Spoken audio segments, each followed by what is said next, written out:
आता बातमी वडेट्टीवारांनी केलेल्या टीकेची। क्रिकेटपटूंना दिलेल्या बक्षिसावरून विरोधकांनी सत्ताधाऱ्यांना चांगलंच धारेवर धरलंय।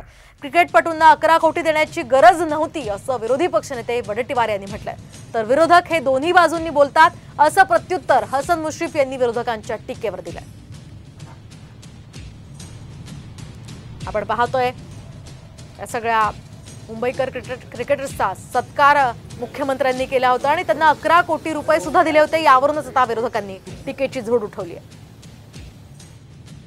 जर 4 महिन्यामध्ये 1068 शेतकरी आत्महत्या करत असतील आणि त्यांना मदत मिळत नसेल आणि आकडे फुगवून सांगून खोटा नॅरेटिव्ह सेट करत असतील, खोटं बोला रटून बोला, हे यांचा पर्दाफाश जनता करेल।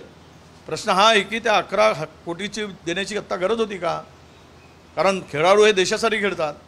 120 कोटी रुपये तसे त्यांना BCCIने दिले आहेत। एवढी मोठी रक्कम इनामाच्या रूपात दिल्यावर आपली तिजोरीतून पैसे देण्याची काय गरज होती? 4 क्रिकेटर मुंबईतले आहेत। 17 वर्षानं त्यांनी वर्ल्ड कप जिंकलेला आहे। त्यांना पैसे दिले तर मग का दिले, नाही दिले तर का दिले नाही?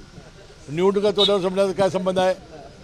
त्या खेळाडूनं मला सांगा, त्या सूर्यदेवनं जर कॅचच झेला नसता काय झाली असती अवस्था? तो मुंबईचा आहे, रोहित शर्मा कॅप्टन मुंबईचा आहे, त्याला काय अर्थ नाही।